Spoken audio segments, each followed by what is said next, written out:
welcome. Welcome to Australia. Welcome to Australian Book Travels, and welcome to our book recommendations for this week. A particular welcome to all of you who have joined the channel since last week and over the last few weeks. This is our book recommendation for today, for Monday. Today is Monday. I'm hoping to get this up on the channel for you later today, so it is within time. We're not running a few days behind or a few days ahead. And just to let you know, I usually do these, I always do these book recommendations in one take. So you will hear dogs scratching or there'll be interference. The dogs may have their head here sniffing the flowers, or you'll hear geese honking or planes flying overhead. But I try and do them in one take because then for me it's just more authentic and it's more like a chat. We're just chatting as friends. So yes, you will, unfortunately, I do apologise if there are interruptions or if there are noises that you can hear. That's just the household. So anyway, welcome to you all. Okay. A couple of books today. There's one particular one. Let's get into them, and then there's one particular one I really want to recommend to you. It has taken my heart. But anyway, the first one I want to recommend, as most of you know, any of you who know me or have been watching the channel for a while, you know I love food. It is one of my passions, my weaknesses, let's say. So, and the other weakness is my eyes. Oh, my eyesight. I'm so sorry, everyone. I'm going to have to... Oh, they're a bit foggy, I think. Okay, apologies. This one is an Australian author, Michelle Crawford, A Table in the Orchard, My Delicious Life. Now, this is a cookbook and a memoir. A loose memoir. It's really just about... really about how Michelle and her family moved to Tasmania. I think they moved from Sydney. This is my cookbook, so I read it a long time ago. But I think they moved from Sydney. Yes, they did. They moved from Sydney. Not a bad memory. Sometimes I have my issues with remembering, but I'm fairly decent at remembering some of these things. So she gives you some information on how she and her family moved to Tasmania and why they moved. Not a great deal. It's not a big, chunky memoir. More importantly, though, it's a little bit too about self-sufficiency, because the recipes in here are generally made from foods and ingredients around her property, around her farm, or around Tasmania. But look, it's really lovely. Now that's what I was going to do. I was going to get first published in 2015, and I probably would have had it that long. So how many years is that? 2015, 20, so it's 9 years old. I definitely would have had it for that period of time. And who published it? There you go. We need to get the gossip first, don't we?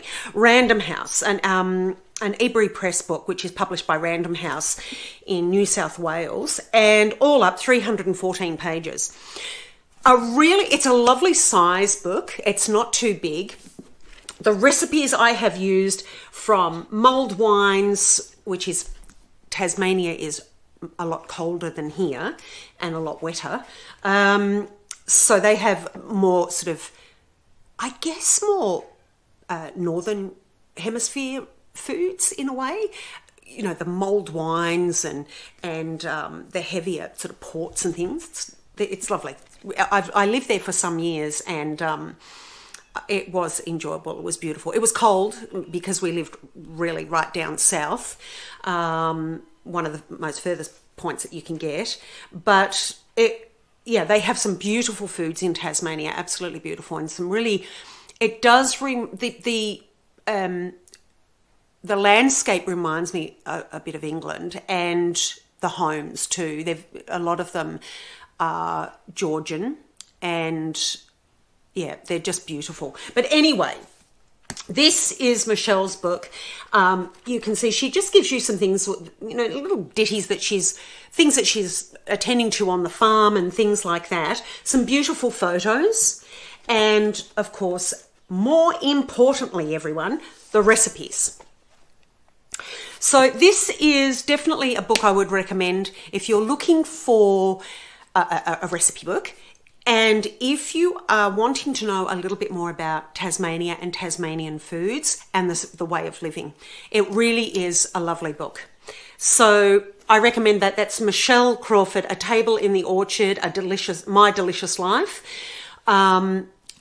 Easy to sit and use as a bit of a coffee table book. Sit by your bedside, read a little bit of it, thoroughly enjoy investigating the recipes and cooking them. They're beautiful. And there is a photo there at the end of the book on the French flap of Michelle. So she's lovely. She's really lovely. So that's Michelle Crawford. That's our recipe book for today. I think I just moved the camera, but that's okay. Now, the next one I read quite some time ago, and it was really quite quirky. This is by Paul Turday. Now, Paul, if any of you know or remember, he wrote Salmon Fishing in the Yemen. This book, Paul Turday then passed away, or he was very sick for a long time and then passed away. And his son Piers helped write it. This is The Death of an Owl, published by... Let's get the lowdown. Published by... I will give it to you, I promise, when I find it. I like to do these things on the spot, don't I? I always put myself in the way of disaster, I think. Now, obviously, Paul is English, or was English. First published in Great Britain in 2016. Didn't he? He passed away, I think, in 2013. Or maybe 2016. But anyway, it was published in 2016 and it was published by Weidenfeld and Nicholson, and is approximately 287 pages. This is really what I would term a political satire. It is basically about a politician, a Conservative MP in England. It's fiction, of course, but it's about a Conservative politician who is in charge of, or is a patron of, conservation and wildlife or something like that. And on a weekend holiday, he's travelling in his car and he hits a rare owl. And it is about how he goes about either trying to suppress the story in the newspapers, because the newspapers get on to the accident, and it is an accident, but it's about him trying to suppress it, or does he reveal it? And which way, and how people are going to, either way he goes, which way people are going to take it and how they will see it. It's a little bit more than that. I don't want to go into too much detail. As you all know, I don't like to give the story away, mainly because I believe that reading is about experiencing and exploring the novel yourself. Yes, it's nice to know basically what it's about so that you know it's in your genre, or whether it's enough outside your comfort zone to be comfortable for you. But it's... I really do like, even with myself, I may read the back of a book, but generally I am drawn to the covers, the title, the author, and a little about the story. I mean, if it's too far out of my reading likes, I may not explore it. Sometimes, over the last couple of years, I have explored a little bit more in the fantasy world. which has been nice. It appears that I have chosen some really good books in that genre, but I'm not really a fantasy reader. So I don't give you the full story, but this is definitely worth a read. It's quirky. As I say, it really is political satire, but it's interesting. And it's interesting how it develops. Say no more. I recommend it. It's a great book. It is by a good author, as we know, Paul Torday. And yeah, I recommend it. If you can get yourself a copy, this is a hardcover. You know I love my hardcovers. And quite small, not a big read, not a cumbersome read. I recommend it. It's good. Now, I hope I don't move that table. The camera's probably moving because I keep moving the table.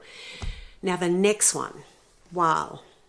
I have to collect my thoughts here, and I decided after reading this and wanting to tell you about it so much, I thought it could potentially come out as a garbled mess because I'm very passionate about this book.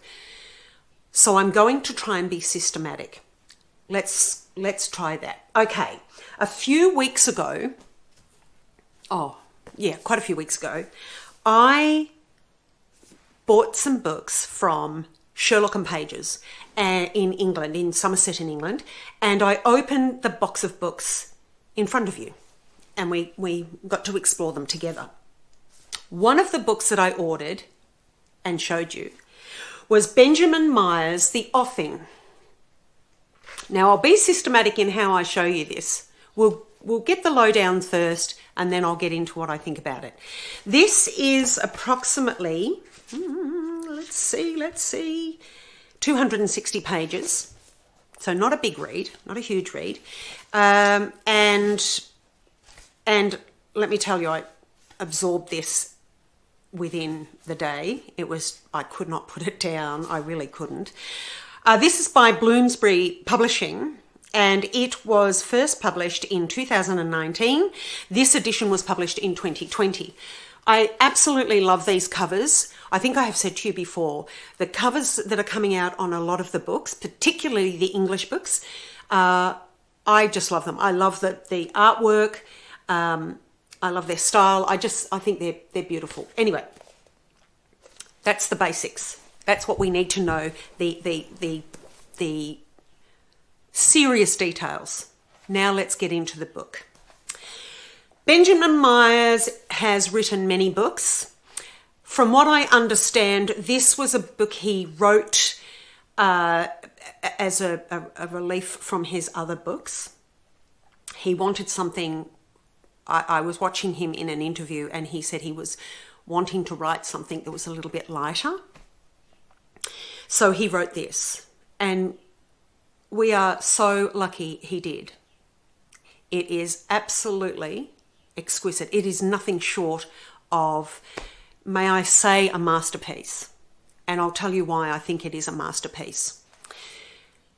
This is it has so much in it. It is the basic story is, or the basic premise is that it's a coming of age story set in just after the Second World War in England, in the north of England. And apart from a few telltale signs, it really could be set in the period just after the First World War. But no, for the story, because the few telltale signs, it is definitely based after the Second World War. A young boy, around about 16 years of age, first of all, we get introduced to him as an older man. We don't know who he is. He doesn't tell us. But he just, in the first few pages, he says that he's old and he's, arthritic, but he then takes us back into his life when he was 16. And of course, this is fiction. But for all intents and purposes, you could be reading someone's memoir, a real person. This is just exquisite. It really is. I urge you all to read it. So we meet this gentleman. We don't know his name. He tells us that he's elderly. That's all we know. Then we go back in time. He doesn't tell us when. He just sets the scene that we presume it is after the Second World War. We then know his name to be, through various means, his name is Robert Appleyard. And his life is set, basically, as his father and his father before him, to work in the coal mines. And he's okay with that. There is nothing, he sees nothing wrong. It's a steady wage. It's a great community. He loves his life. He loves his family. But he's 16 and he wants to explore the world on his holidays after school before he goes to work in the mines. I don't want to tell you too much about this, but suffice to say he sets out on foot and makes his way to another part of the country, essentially by the sea, the offing, which is the area between the sky and the sea. So we know that he is near the sea. He meets an elderly woman, and from that, his life and our life changes. This book is so much more than a coming-of-age story. It is about friendship transcending time, transcending age, and social standing. It is about freedom and being present in the here and now. It's about appreciating and exploring and loving nature. And let me tell you, this book is incredibly atmospheric. I have read a lot of books in my life, as probably you have, but this is incredible. It's probably one of the most atmospheric I have read. I cannot tell you how much I was there with Robert in the fields doing what he was doing. It was absolutely exquisite. Benjamin Myers, I think he received an award for this. I'm just having a look. I think he did, but regardless, he should have won many, many, many awards for this book. It is absolutely beautiful. There's a lot of symbolism in here, and whether that it was intentional or not, there is definitely a lot of symbolism about the transformation of the friendship and of Robert and of his friend, his older lady friend Dulcie, and that is then symbolised in the work that he's doing on Dulcie's property. I did not want this book to end. I truly did not want it to end. It was absolutely exquisite. The prose, just the dialogue. I was sitting there when Dulcie and Robert were sitting on a patio in the evening, drinking and eating. I was there. I was watching them. I was not necessarily part of their conversation, but I was watching them. And Benjamin put me there. He allowed the reader in on the conversation, on the works of nature, on Robert's transformation, and on Dulcie's as well. She isn't transforming as much as reviving. So I cannot recommend this enough. Now, if you're wanting to equate it to something, I equate it with the non-fiction Laurie Lee's Cider with Rosie, another book I recommend for atmosphere and beauty and love of friends and family and nature. This is Laurie Lee's childhood memoir, and I can't say that I can't say I have been changed by these books, but I guess there is a little bit of that. They have made me rethink the world and life and my life, and and just to be present in the moment and to enjoy what is around us in nature. So it's a little bit of this, even though this is a childhood memoir, and the other fictional memoir written by J.L. Carr, A Month in the Country. Different but same. Absolutely beautiful. Atmospheric. Just really talking about the simple things in life and getting back to nature and getting back to friendships, getting back to you and who you are. So if you're going to equate this with anything, I would definitely, if you enjoy these, you're going to absolutely love this. If you enjoy this, you are definitely going to love these. So yeah, look, I cannot give this book enough recommendation. If you haven't read it, I strongly, strongly recommend you do. I'd have to say it's actually breathtaking. And I know that sounds, look, as readers, you will appreciate that your breath can be taken away by beautiful words, beautiful prose, beautiful settings and stories and axioms at the end, what this book is all about. I absolutely love this book. I cannot recommend it enough. It was just beautiful. So do yourself a favour, whether you buy it from your local independent bookshop or if you get online and check out either Sherlock and Pages in England or Abby's bookshop here in Sydney, Australia. You really need to read this book. It's absolutely beautiful.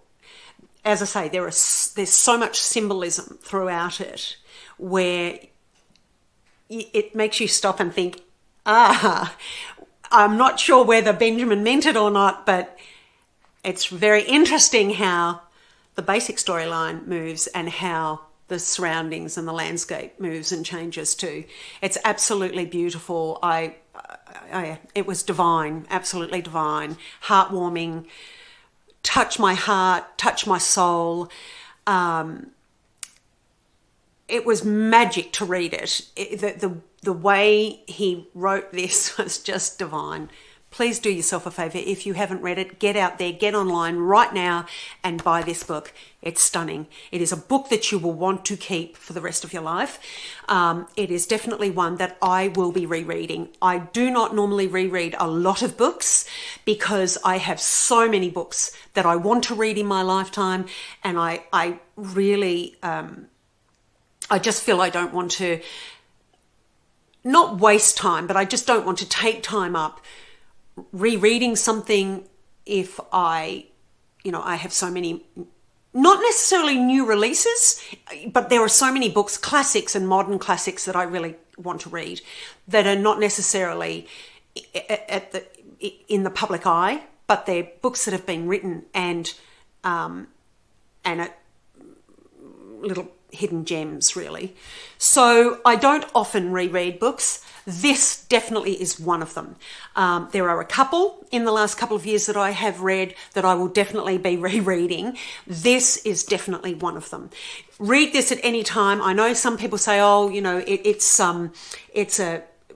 by the beach, so perhaps I'll read it in the summertime.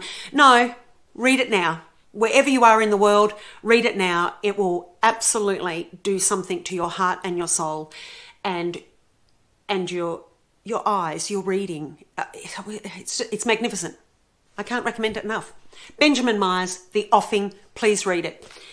And if you enjoy either of these two, you will definitely absolutely adore this. But if you haven't read any of these, this is Laurie Lee's Cider with Rosie.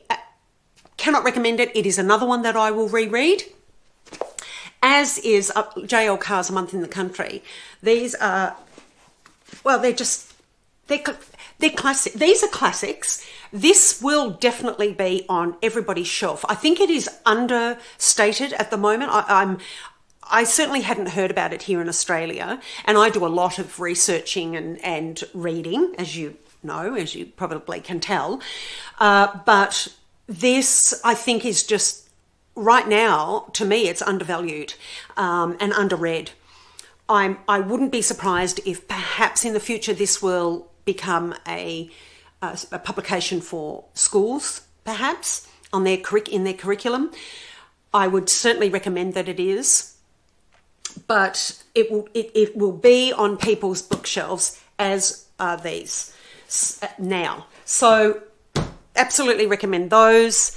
The Death of an Owl, if you are into a little bit of political satire, it's witty, quirky. I really enjoyed it. So that's that one. And then, of course, the Australian Michelle Crawford, A Table in the Orchard, My Delicious Life. I recommend this. Great recipes and a little bit about Tasmania in there for you all.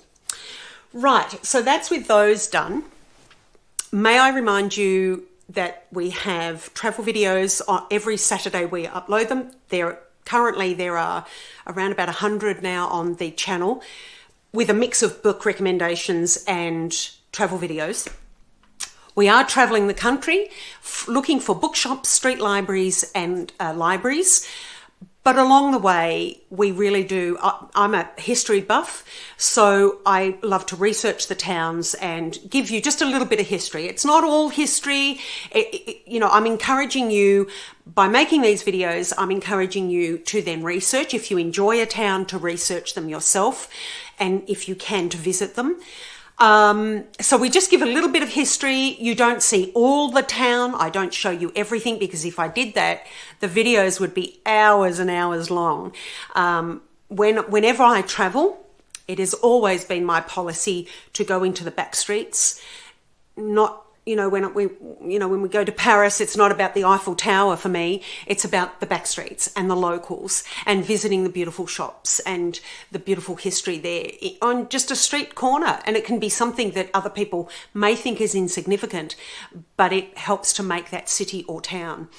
So you will see a lot of the back streets and the homes, and some of the main street of the towns, and the basic history. We also try to give you a little bit of Indigenous history as much as I can, but I don't profess to know that. I will leave that to the Indigenous people, and my hope is that perhaps we will interview some Indigenous people if they so wish in the future. That is my goal, my plan. But yeah, so we have the Saturday travel videos, Monday book recommendations, and then once a month it's my goal to give you a sneaky video, a sneaky midweeker. So that could be anything from going out to a market. It might be 10 minutes long, it may be 20 minutes, or it could be that I will read you a bit of poetry, or we make a cake, or just take a walk somewhere. So that they're the sneaky midweekers. And yeah, we just hope that you enjoy the channel. Thank you all for subscribing. We do really appreciate it. It helps us build the channel so that then eventually we can bring you even more exciting and distant places to go. At the moment, I'm just doing the best I can in the week that I have, and where I can drive to, and where we stay. The other thing too is we have now begun showing you pet-friendly accommodation, more so where we go to stay. If I take time to travel and I have to take the dogs with me, then we have to go to pet-friendly accommodation. And just to let you know from that, the pet-friendly accommodation will be historic.